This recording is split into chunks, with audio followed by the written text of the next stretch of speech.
जब एक व्यक्ति मंच पर खड़ा होता है और अपनी उंगली आसमान की ओर उठाता है तो वो सिर्फ इशारा नहीं होता, वो इतिहास की दिशा बदलने वाला क्षण होता है। ऐसे ही थे डॉ भीमराव रामजी अंबेडकर, एक नाम जो करोड़ों लोगों के लिए उम्मीद का दूसरा नाम बन गया। एक इंसान जिनकी सोच ने भारत के सामाजिक, आर्थिक और राजनीतिक ढांचे को हमेशा के लिए बदल दिया। लेकिन आज भी एक सवाल लोगों के मन में गूंजता है, बाबा साहेब हमेशा अपनी उंगली से इशारा क्यों करते थे? क्या वो किसी दिशा की ओर संकेत था, या फिर उस इशारे में छिपा था एक गहरा संदेश जो आने वाली पीढ़ियों के लिए छोड़ा गया था? भाग 1। ऐतिहासिक पृष्ठभूमि साल था 1940 का दशक। भारत आजादी की दहलीज पर खड़ा था, लेकिन समाज अभी भी जातिवाद की जंजीरों में जकड़ा हुआ था। हर सभा में, हर मंच पर जब डॉ अंबेडकर खड़े होते तो लोग न केवल उनके शब्दों को सुनते बल्कि उनके हाव भाव, जेस्चर्स को भी देखते। उनकी एक विशेष आदत थी, जब वो बोलते तो अक्सर अपनी दाहिनी उंगली को आगे की ओर या ऊपर की ओर इशारा करते। यह केवल भाषण देने की शैली नहीं थी, यह एक प्रतीक, सिंबल था जो बताता था कि वह समाज को एक नई दिशा दिखा रहे हैं। भाग 2। इशारे का प्रतीकात्मक अर्थ। पहला अर्थ, दिशा का संकेत। जब बाबा साहेब अपनी उंगली उठाते थे तो मानो कह रहे हों, देखो यही है रास्ता, यही है दिशा, यही है मुक्ति का मार्ग। यह उंगली उस दिशा की ओर संकेत थी जहां मानवता, समानता और न्याय बसते हैं। उनका इशारा बौद्ध धर्म की मध्यमा मार्ग की तरह था, जो अतियों से मुक्त होकर सच्चे ज्ञान और शांति की ओर ले जाता है। दूसरा अर्थ, जागृति का प्रतीक। बाबा साहेब जानते थे कि केवल शब्दों से लोगों को नहीं जगाया जा सकता, उसके लिए आंखों और इशारों में भी आग होनी चाहिए। उनका इशारा जैसे कहता था, उठो, शिक्षित बनो, संगठित रहो।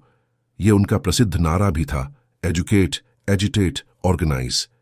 उनकी उंगली जब हवा में उठती तो वो केवल एक भाषण का हिस्सा नहीं होती थी, वो एक क्रांति की पुकार होती थी। तीसरा अर्थ, अन्याय के खिलाफ प्रतिरोध। अंबेडकर जी का इशारा उनके अंतर्मन के विद्रोह का प्रतीक भी था।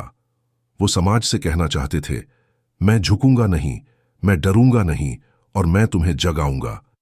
जब वो संविधान सभा में खड़े होकर बात करते थे, उनकी उंगली जैसे सत्ता को चुनौती देती थी। सत्ता जनता की है, तुम्हारी नहीं।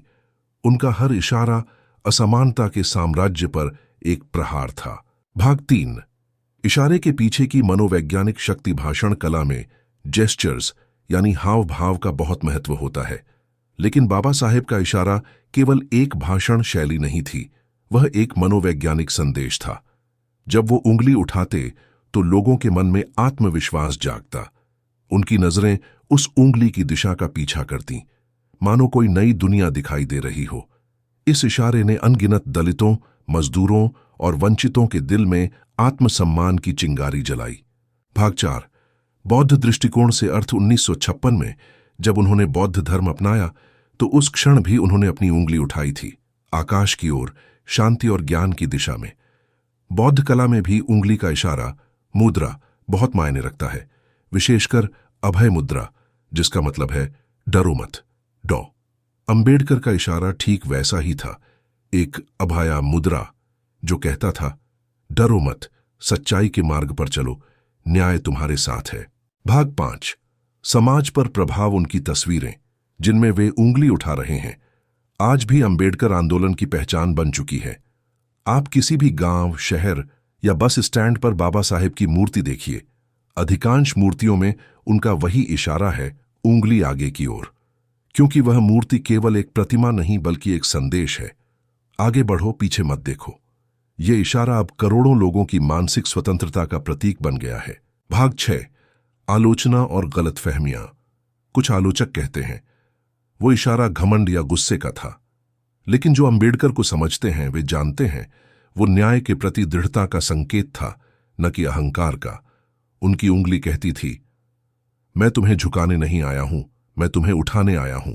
भाग 7। प्रेरणा की विरासत। आज भी जब कोई दलित बच्चा शिक्षा पाता है तो बाबा साहेब की वही उंगली उसकी दिशा बन जाती है।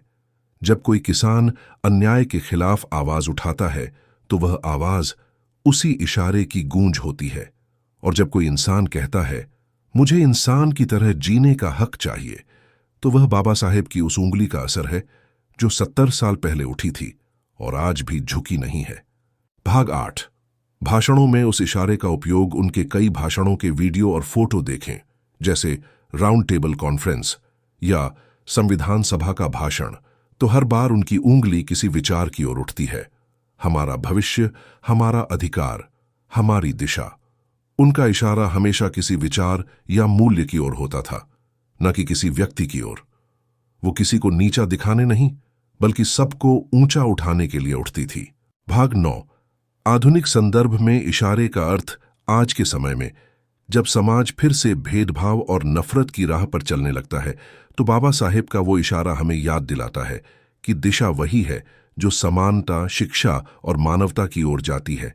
वो इशारा आज भी कहता है, धर्म नहीं, कर्म देखो, जाति नहीं, मानवता देखो, संघर्ष नहीं, समाधान देखो। भाग 10। निष्कर्ष। एक उंगली।